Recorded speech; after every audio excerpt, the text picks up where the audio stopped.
Hello friends, welcome to my learning channel सड्डी class. स्वागत है दोस्तों आपके अपने यूट्यूब चैनल सड्डी क्लास में। आज हम क्लास क्लास सिक्स की कक्षा 6 से लेके कक्षा 12 तक, मतलब क्लास 6 से लेके क्लास 12 तक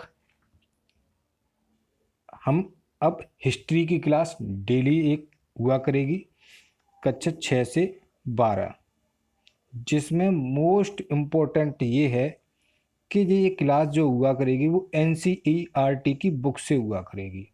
किसकी बुक से? NCERT की बुक से हुआ करेगी। तो हमारा जो पहला चैप्टर है, क्या, कब, कहाँ और कैसे। रसीदा का सवाल।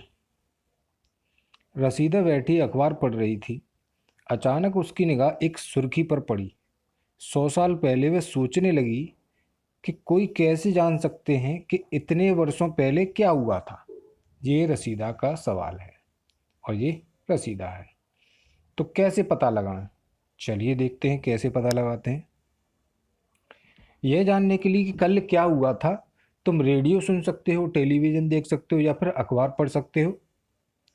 इतना हम कर सकते हैं।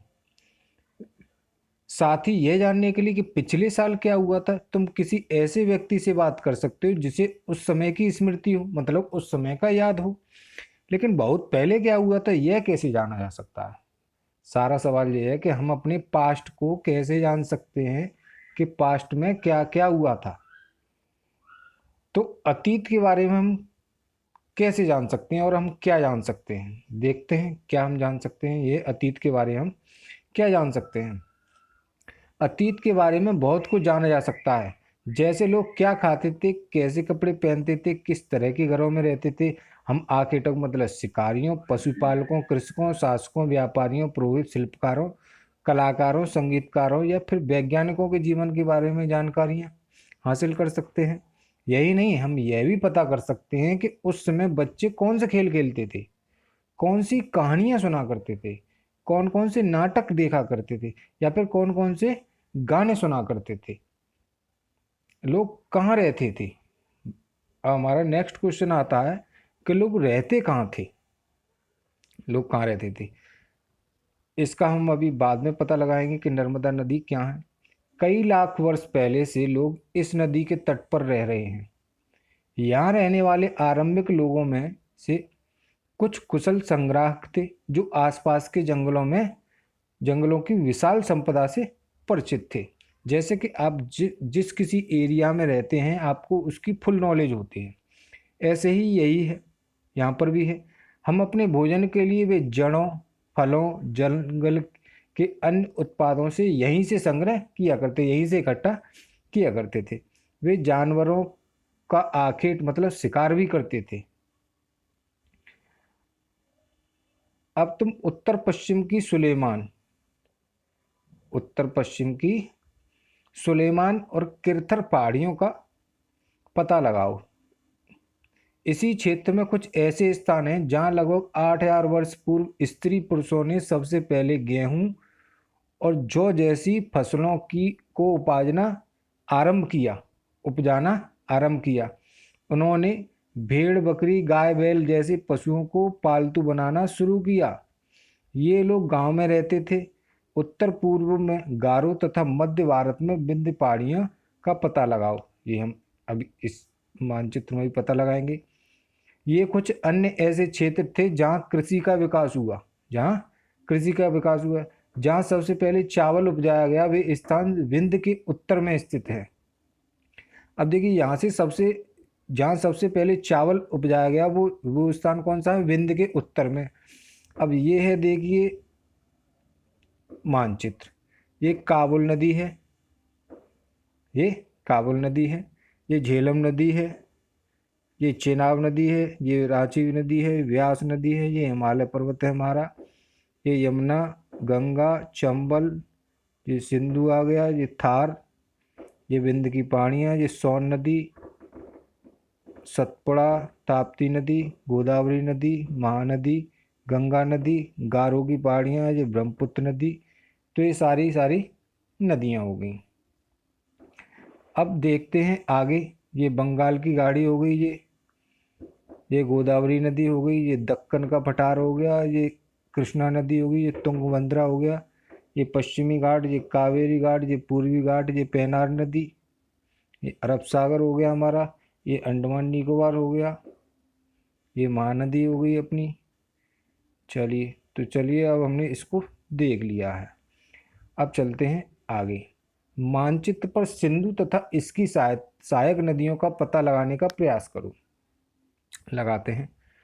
सहायक नदियां उन्हें कहते हैं जो एक बड़ी नदी में मिल जाती हैं। लगभग 4700 वर्ष पूर्व इन्हीं नदियों के किनारे कुछ आरंभिक नगर फले फूले। गंगा व इसकी सहायक नदियों के किनारे तथा समुद्र तटवर्ती इलाकों में नगरों का विकास लगभग 2500 वर्ष पूर्व हुआ। कितने? 2500 वर्ष पूर्व हुआ। गंगा तथा इसकी सहायक नदी सोन का पता लगाओ, जैसा कि हमने अभी देखा। अब आते हैं गंगा नदी के दक्षिण में इन नदियों के आसपास का क्षेत्र प्राचीन काल में क्या था? मगध था, और वर्तमान में बिहार के नाम से जाना जाता है। इसके शासक बहुत शक्तिशाली थे। उन्होंने एक विशाल राज्य स्थापित किया और देश के अन्य हिस्सों में भी ऐसे राज्य की स्थापना की गई। लोगों ने सदैव उपमहाद्वीप के एक हिस्से से दूसरे हिस्से तक यात्रा की। भाई सीधी सी बात है, अभी भी हम लोग यात्रा करते हैं। हम कुछ घूमने के लिए जाते हैं, कहीं हम ताजमहल देखने के लिए जाते हैं, कोई साउथ से ईस्ट की तरफ जाता है, कोई ईस्ट से साउथ की तरफ जाता है। तो ऐसे करके घूमते थे, पहले भी लोग वहाँ घूमते थे। ऐसे नहीं है कि अभी लोग घूम रहे हैं, पहले भी ऐसा होता था। लेकिन कभी कभी हिमालय जैसे ऊंचे पर्वतों, पहाड़ियाँ, रेगिस्तान, नदियों, आज समुद्रों के कारण यात्रा जोखिम भरी होती थी। आज हमारे पास इक्विपमेंट हैं, इतने यातायात के साधन हैं, किसी से भी जा सकते हैं। लेकिन पहले ऐसा नहीं होता था। पहले केवल पानी के जहाज चलते थे, घोड़ा गाड़ी, बैलगाड़ी, ये सब हुआ करते थे। फिर भी ये यात्रा उनके लिए असंभव नहीं थी।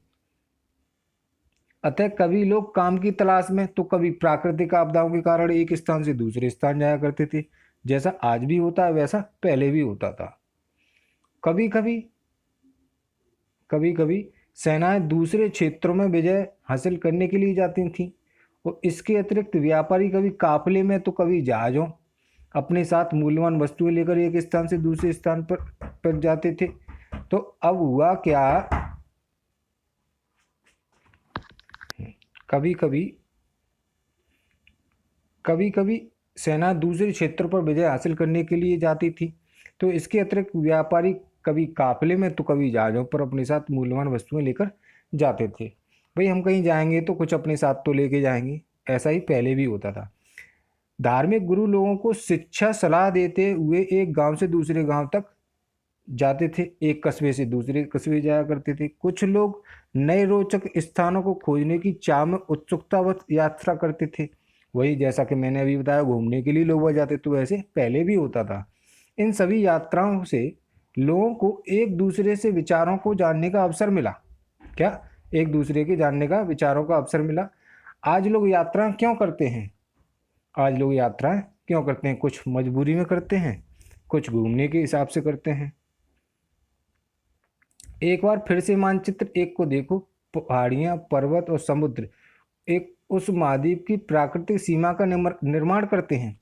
हालांकि लोगों के लिए इन सीमाओं को पार करना आसान नहीं था। जिन्होंने ऐसा चाहा वे ऐसा कर सके। वे पर्वतों की ऊंचाई को छू सके, गहरे समुद्र को पार कर सके। उपमहाद्वीप के बाहर से भी कुछ लोग यहाँ आए और यहीं बस गए। और लोगों के इस आवागमन ने हमारी संस्कृति परंपराओं को समृद्ध किया। कई सौ वर्षों से लोग पत्थर को तराशने, सबसे मेन पॉइंट याद रखना है, पत्थर को तराशने, संगीत रचने, यहाँ तक कि भोजन बनाने के नए नए तरीकों को, एक दूसरे के विचारों को अपनाते रहे। भाई जो आप जानते हैं चावल बनाना, ये जानते हैं आलू बनाना, तो दोनों का जब आदान प्रदान होगा तो ये इसको चावल बनाना सिखाएगा और ये इसको आलू बनाना सिखाएगा। तो एक पहले इसको चावल बनाना आता था केवल, अब इसको आलू भी बनाना आने लगा, तो ये एक से दो चीज़ें सीख गए। तो ऐसे ही पहले होता था, इसीलिए अपनी शिक्षा को हमेशा स्प्रेड करने के लिए दूसरों को सिखाना चाहिए, अपनाते रहे। अब आता है देश के नाम। अब देश के नाम क्या है? अपने देश के लिए प्राय हम इंडिया तथा भारत जैसे नामों का प्रयोग करते हैं। इंडिया शब्द इंडस, किससे? इंडस, इंडस से निकला है, जिसे संस्कृत में सिंधु कहा जाता है, जिसे संस्कृत में सिंधु कहा जाता है। ये याद रखें। यहाँ पर देखो दो हमको क्वेश्चन मिल जाते हैं कि इंडिया शब्द कहाँ से लिया गया, तो इंडस से लिया गया है। दूसरा मान मिल जाता है जिसे संस्कृत में सिंधु, इंडिया को संस्कृत में क्या बोलते हैं? सिंधु बोलते हैं। यहाँ से दो क्वेश्चन ये मिल जाते हैं।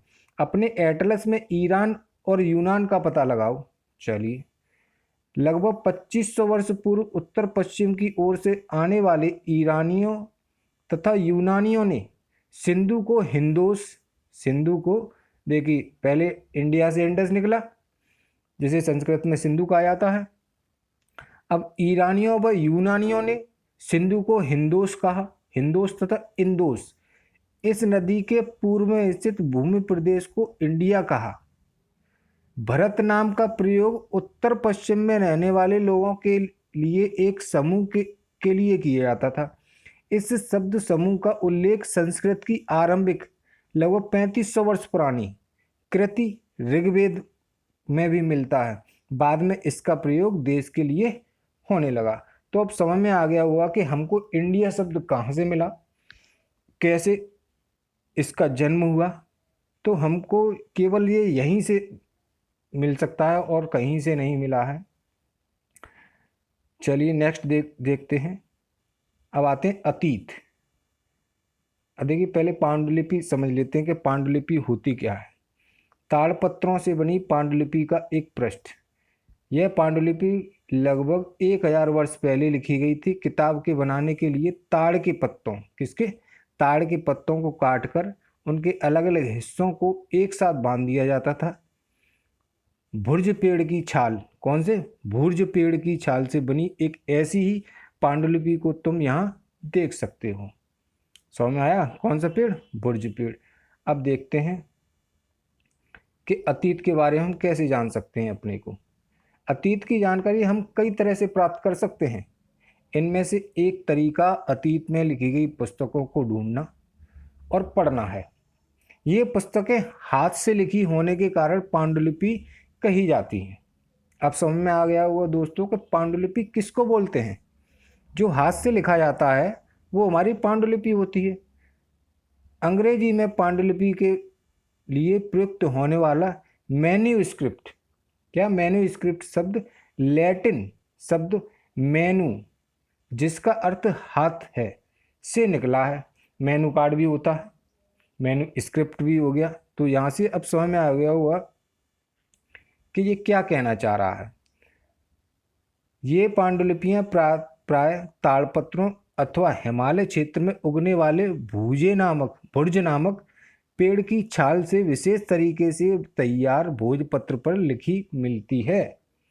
अब कैसी होती है वो हम दिखाई देते हैं आपको कि कुछ ऐसी होती है। ये रही पांडुलिपि लिखी हुई है ये। चलिए, तो ये पांडुलिपि हो गई, ये देखिए पूरी। तो ये है पेड़ की छाल, जैसा कि दिख रही है पीली पीली। चलिए अब नेक्स्ट चलते हैं, आगे क्या है।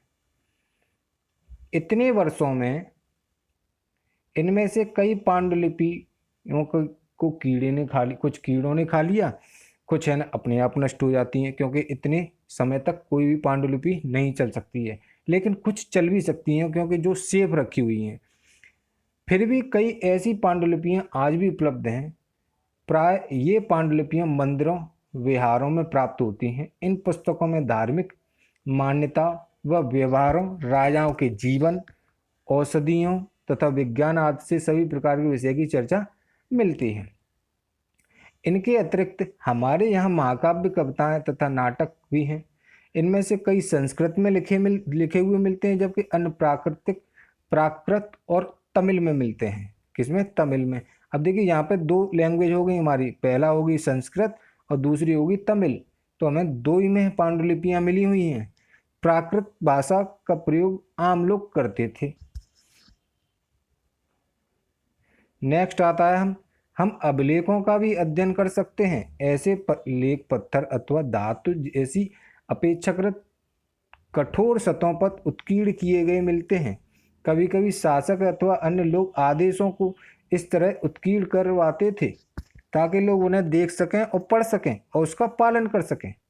जैसे कि हम अपने स्कूल में जो हमारा नोटिस बोर्ड होता है, बस वैसा ही कुछ पहले करवाते थे, क्योंकि नोटिस बोर्ड पर ही नोटिस चिपका हुआ होगा तो वहीं से सभी लोग देख सकते थे। तो ऐसे पहले के राजा भी नोटिस बोर्ड बनवाते थे, कुछ कठोर धातु ले लिया, उस पर लिखवा दिया, तो बस वही चीज वहीं से हमको प्रतिलिपियां मिली हुई हैं, वहीं से हमको जानकारी मिली हुई है।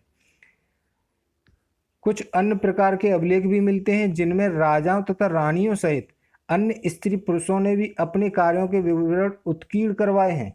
उदाहरण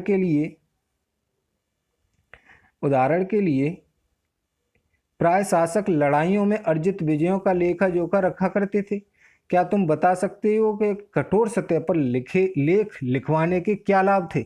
ऐसा करवाने में क्या क्या कठिनाइयाँ आती थी? भाई कठिनाई तो वही लिखने में, हमको ये पता है कि किसी कठोर जगह पर जब हम लिखेंगे, किसी पत्थर पर लिखेंगे, तो उसको पत्थर पर लिखने में थोड़ी बहुत परेशानियां या कठिनाइयां तो आएंगी, बट इससे प्रॉफिट क्या होता था, लाभ क्या होता था? लाभ ये होता था कि आपको वो है ना, लाइफ टाइम चलने वाली चीज़ है, मतलब वो आपको लाइफ टाइम मिलेगी, उसकी ड्यूरेबिलिटी इतनी गजब की होगी कि वो कभी मिटेगा नहीं, ना ही उसको कोई नष्ट कर सकता है। चाहे कहीं पे भी आग पानी धूप धूल कुछ भी लगता रहे, लेकिन वो मिटेगा नहीं। तो उससे ये है ना लाभ थे। चलिए कुछ देखते हैं, यहाँ पर ये भी है।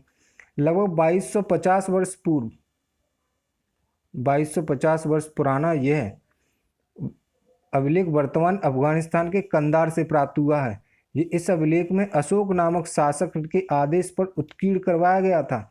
इस शासक के विषय में तुम अध्याय 8 में पढ़ोगी या पढ़ोगे, ठीक है।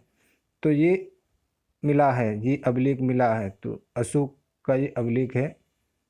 चलिए इसको आगे पढ़ते हैं। इसके अतिरिक्त कई अन्य वस्तुएं अतीत में बनी और प्रयोग में लाई जाती थी। ऐसी वस्तुओं का अध्ययन करने वाला व्यक्ति पुरातत्वविद कहलाता है। पुरातत्वविद किसको बोलते हैं? कि जो ऐसी चीज़ों को, पुरानी चीज़ों को पढ़ने वाला व्यक्ति पुरातत्वविद कहलाता है। पुरातत्वविद पत्थर और ईंट से बनी इमारतों के अवशेषों, चित्रों तथा मूर्तियों का अध्ययन करते हैं। वे औजारों, हथियारों, बर्तन, आभूषणों, ये देखिए प्राचीन काल का ये है, प्राचीन नगर में प्राप्त पात्र है। ये 4700 वर्ष पूर्व होता था, इसका प्रयोग 4700 वर्ष पूर्व होता था। देखिए ये भी है, ये भी है। तो सारे अभिलेख प्राप्त हुए हैं हमको। अब देखिए तथा सिक्कों की प्राप्ति के लिए छानबीन तथा खुदाई भी करते थे। इनमें से कुछ वस्तुएं पत्थर, पक्की मिट्टी, कुछ धातु की बनी हो सकती हैं। ऐसे तत्व कठोर तथा जल्दी नष्ट होने वाले होते हैं, नष्ट न होने वाले होते हैं। पुरातत्वविद जानवरों, चिड़ियों तथा मछलियों की हड्डियां भी ढूंढते हैं। कि पहले हमको डायनासोर के बारे में कैसा पता चला? हड्डियों से पता चला कि उसकी हड्डियां एक यहाँ मिली, एक वहाँ मिली, तो सभी हड्डियों को हमने जोड़ा, तब पाया कि कभी डायनासोर भी हुआ करते थे। इससे उन्हें यह जानने में भी मदद मिलती है कि अतीत में लोग क्या खाते थे। वनस्पतियों के अवशेष बहुत मुश्किल से बच पाते हैं। यदि अन्न के दाने अथवा लकड़ी के टुकड़े जल जाते हैं तो वे जले हुए रूप में बचे रहते हैं। क्या पुरातत्वविदों को बहुधा कपड़ों के अवशेष मिलते होंगे? भाई बिल्कुल मिलते होंगे। अब आता है पांडुलिपियों, अभिलेखों तथा पुरातत्वविद से ज्ञात जानकारियों के लिए इतिहासकार प्राय स्रोत शब्द का प्रयोग करते हैं। इतिहासकार उन्हें कहते हैं जो अतीत का अध्ययन करते हैं। स्रोत के प्राप्त होते ही अतीत के बारे में पढ़ना बहुत रोचक हो जाता है, क्योंकि इन स्रोतों की सहायता से हम धीरे धीरे अतीत का पुनर्निर्माण करने लगते हैं। अतः इतिहासकार तथा पुरातत्वविद उन जासूसों की तरह होते हैं जो इन सभी स्रोतों का प्रयोग सुराग के रूप में कर अतीत को जानने का प्रयास करते हैं। अब देखते हैं नेक्स्ट क्या है। अतीत एक या अनेक, ये बहुत अच्छा क्वेश्चन है। अतीत एक या अनेक? भाई अतीत एक भी हो सकता है और अनेक भी हो सकते हैं, क्योंकि दिल्ली का हाल अलग अलग है, कानपुर का अलग है और कोलकाता का अलग है। तो एक भी हो सकता है अतीत और अनेक भी हो सकते हैं। दिल्ली वाला बंदा दिल्ली का हाल बता सकता है, कोलकाता वाला बंदा कोलकाता का हाल बता सकता है और कानपुर वाला कानपुर का हाल बता सकता है। क्या तुमने इस पुस्तक के शीर्षक हमारे अतीत पर ध्यान दिया? यहाँ अतीत शब्द का प्रयोग बहुवचन के रूप में किया गया है।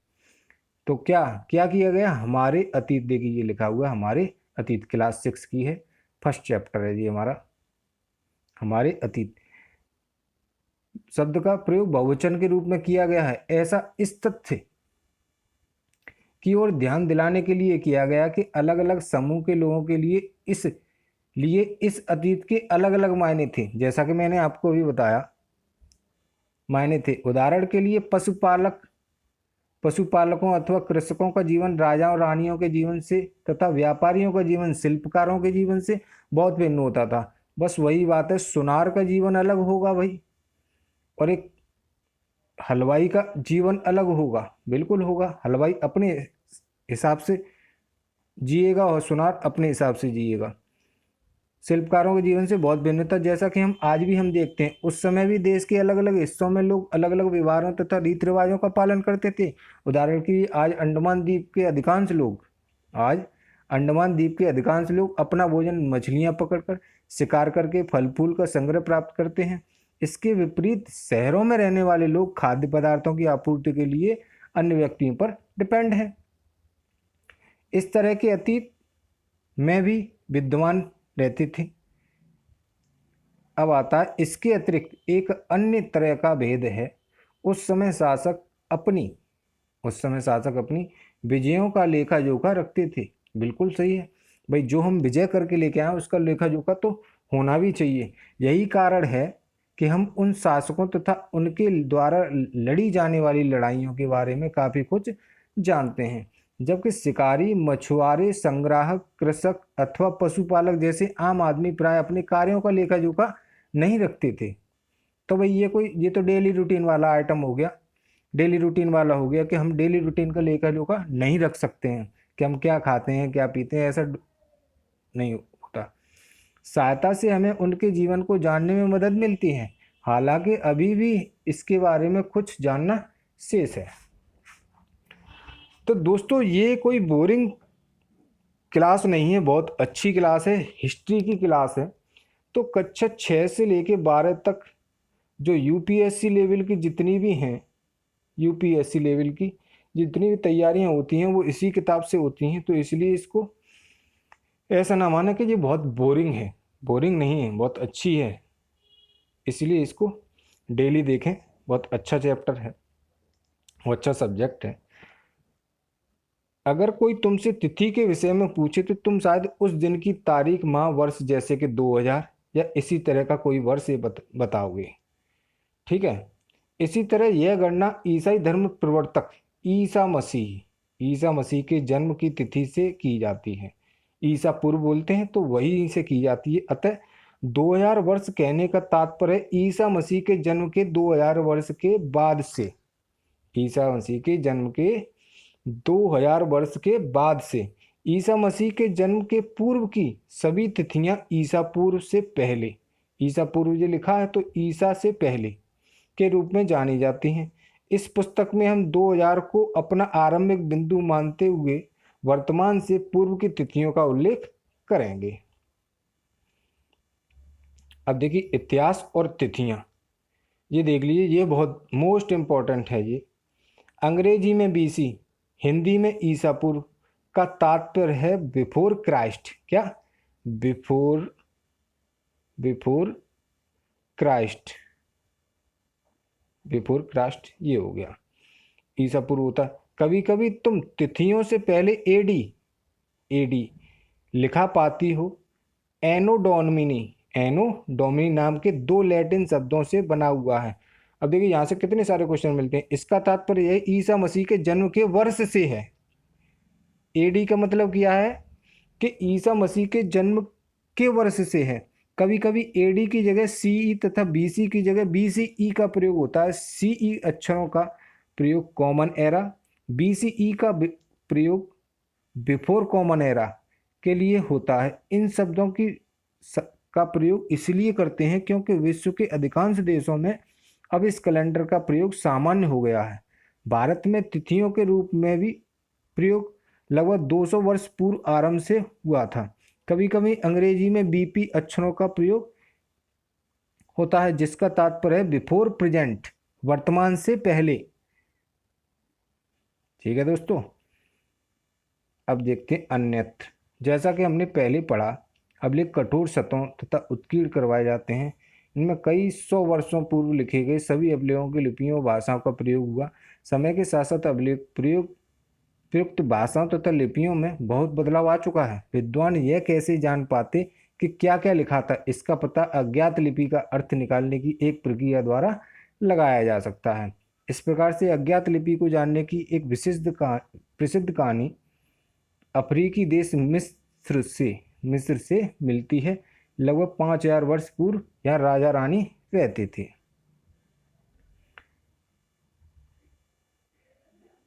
तो मिस्र के, हाँ ये रही कहानी। मिस्र के उत्तरी तट पर रोसेटा नामक एक कस्बा था। रोसेटा नामक एक कस्बा था। यहाँ से एक ऐसा उत्कीर्ण पत्थर मिला जिस पर एक ही लेख 3 भिन्न भिन्न भाषाओं तथा लिपियों यूनानी मिस्र लिपि के 2 प्रकारों में है। देखिए यूनानी और मिस्र की लिपि के 2 प्रकार, यूनान की एक और मिस्र की 2 लिपि, तो ऐसे 3 हो गया। में से कुछ विद्वान यूनानी द्वारा पढ़ सकते थे। उन्होंने बताया कि यहाँ राजा रानियों के नाम से एक छोटे से फ्रेम में दिखाए गए हैं। इसे कारतूस कहा जाता है। इसके द्वारा विद्वानों ने यूनानी तथा मिस्री संकेतों को अगल बगल रखते हुए मिस्री अक्षरों की समानार्थ ध्वनियों की पहचान की। जैसा कि तुम देख सकते हो यहाँ एल अक्षर के लिए शेर और ए अक्षर के लिए चिड़िया के चित्र बने हैं। एक बार जब उन्होंने यह जान लिया कि विभिन्न अक्षर किनके लिए प्रयुक्त हुए हैं तो वे आसानी से अन्य अभिलेखों को भी पढ़ सकते हैं। जैसे कि यहाँ पे ये देखिए, के अक्षर के लिए त्रिभुज और एल अक्षर के लिए यहाँ पे शेर के लिए एल अक्षर यहाँ पे बना हुआ है। और ये देखिए ये ए, गिद्ध के लिए ए बना हुआ है। तो ऐसे ही कुछ ये लिपि है ये। ठीक है दोस्तों, तो यहाँ पे ये हो गया। अच्छा, कुछ महत्वपूर्ण तिथियाँ देख लेते हैं। ये यहाँ पे ये मोस्ट इम्पोर्टेंट है। कृषि का आरंभ 8000 वर्ष पूर्व हुआ। सिंधु सभ्यता के प्रथम नगर 4700 वर्ष पूर्व। गंगा घाटी के नगर मगध का बड़ा राज्य 2500 वर्ष पूर्व। वर्तमान लगभग 2000 वर्ष पूर्व। अब रसीदा का प्रश्न आ गया यहाँ पर। तो चलिए ये हो गए हमारे। अब आता है हमारा नेक्स्ट क्लास होगी अध्याय 2 आरंभिक मानव की खोज। यहाँ से बहुत कुछ मिलेगा। थोड़ा बोरिंग है लेकिन बहुत ही ज़्यादा मोस्ट इम्पॉर्टेंट है।